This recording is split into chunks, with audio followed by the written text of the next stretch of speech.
Hi, it's Mark from TLR. I'm here with Bernie Pawlik, Pawlik Automotive in Vancouver, Vancouver's best auto service experience, 25-time winners of best auto repair in Vancouver, as voted by their 25 times. Holy crap. They must be good. Bernie, we're talking cars. How you doing? We are. I got to make a slight correction. It's only 24 this time, Mark. And you're anticipating just a little further ahead, but it's hard to keep track these days. Anyways, thank you for the intro. I'm doing awesome. So today's victim is a 2007 Mazda CX9. What was going on with this vehicle? Yeah, so this vehicle came to us actually quite a few months ago with an engine misfiring problem. It was running very rough. So that was the client's concern. All of a sudden started running rough. So you did some diagnosis. What did you find? So we found there's an ignition misfire. The spark plugs were old, and also there was codes for multiple cylinder misfire. So there's several cylinders misfiring. Tested, found at least one ignition coil bad. They were all the same age, so we figured the first step in the repair was to replace the spark plugs and the ignition coils, which we proceeded to do. So you replaced that stuff. How did the vehicle run after that? Well, it ran better, but still not perfect. There was still a misfire in cylinder number 5, and so we had to proceed with some further testing. So what'd you end up doing next? So the next testing, of course, is to verify that the coil wasn't faulty or the spark plug. We did test that, found that was good. We then next proceeded to test the wiring, and the wiring was good. So from there, the only thing left is the PCM, the powertrain control module, which is the unit that actually fires the signal. It basically drives the primary side of the ignition coil. That was at fault. So replacing the PCM was the next step in the game. Are there different replacement options for PCMs? That's a computer module, basically. It's a computer module, yeah, powertrain control module. So it controls the way the transmission shifts. It controls the engine. It takes the input from the various sensors in the engine, airflow, engine temperature, a number of different items.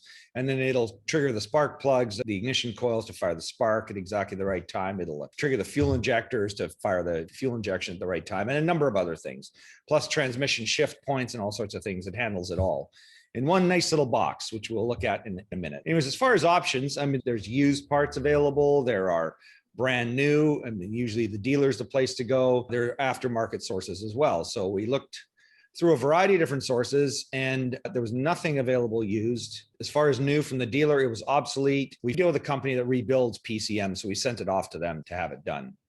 And while we're talking about that, I'll just share some pictures. So there's our CX9, nice red colored vehicle, if you like red vehicles. There's a picture of the PCM. Interesting enough, these have code numbers. Now, I mentioned we weren't able to find a used one. So the interesting thing about this vehicle is it turns out this vehicle is actually a US model car. We're in Canada. This LF was actually the interesting thing. We were able to find PCMs with this exact number. And it's important to get the same number. It had a different number here. I think it was a JF or a KF.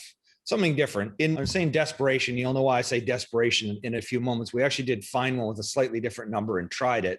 And the engine would run, but eventually the check engine light came on because the emission specifications for this vehicle were for California, and the Canadian model PCMs just wouldn't cut it. So it ran fine, but you'd forever have a check engine light on. Next pictures. This is a view of the front valve cover of the engine. These are the 3 ignition coils for the front 3 cylinders. The other 3 coils are at the back of the engine on the back bank.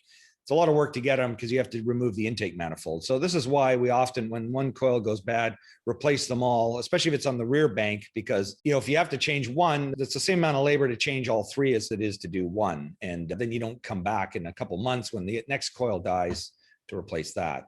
The location of the PCM, which if you're looking under the hood, you have the battery, the PCM's buried way in the back of the engine compartment. Really not that difficult to get out, but the battery has to come out and a few things need to be removed to get at it. So there's our pictures. So you had to get it reprogrammed, and that took quite a while? Yeah, okay, so we sent the PCM off to our rebuilder. We've had a lot of stuff done by them. They do a great job. We got the PCM back, plugged it in, going great, it's going to be done. And it ran worse because 2 cylinders were now misfiring. Called them up, they said send it back. So we sent it back. Actually, the other thing is it took over a month to get the PCM rebuilt because they were having trouble finding the components in the unit that were faulty. There seemed to be a shortage of them. We're now, a few months later, there's a big talk of a shortage of computer chips out there affecting manufacturing. But I don't know if this is a start of that or whatever the case. Send the PCM back. They rebuilt it, said, yeah, it works fine now. Send it back to us. Same thing. So Obviously that wasn't any good. This is when we tried the used one, which didn't work out. So we dug a little further with the people who did the PCM rebuild. So look, we can get you a brand new one. We'll credit you the price of what the rebuilding cost, which was actually very reasonable. And we got a new one, which actually took about 2 more months. So we're into this vehicle now for about 6 months. And partway through the process, the owners decided, you know what, we don't really need this car. It's our second car. Do you want to just take it off our hands? And I said, yeah, sure, no problem. So we nixed the bill, and I now own a CX9. So if you haven't watched this podcast, we have a nice CX9 for sale. Anyways, so we finally got the new PCM and plugged it in. Okay. So, and what happened? Did it start? Yeah. So it still doesn't start. And this is no problem, because what happens is it needs to be reprogrammed to the keys. Being Mazda is kind of a Ford sort of product. And if you looked on that module I showed, it said FOMO Co on it. They use a system, it's called PATS. It's passive anti-theft system. And the keys need to be reprogrammed. So we have to use a computer, download the files. It's a programming system, and reprogram the keys to the vehicle, reprogram the computer, and start it up. And it ran absolutely beautiful.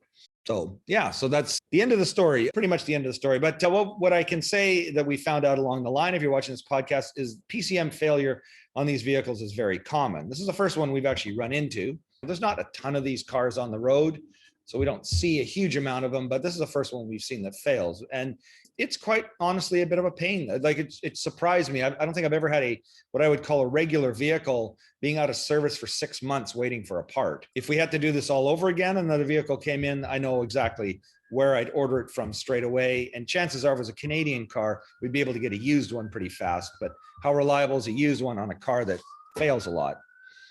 These are things we always weigh out when we do a repair on a car. Anyways, make a long story short, this vehicle's fixed, it runs great, and it's a happy ending to a very long repair process.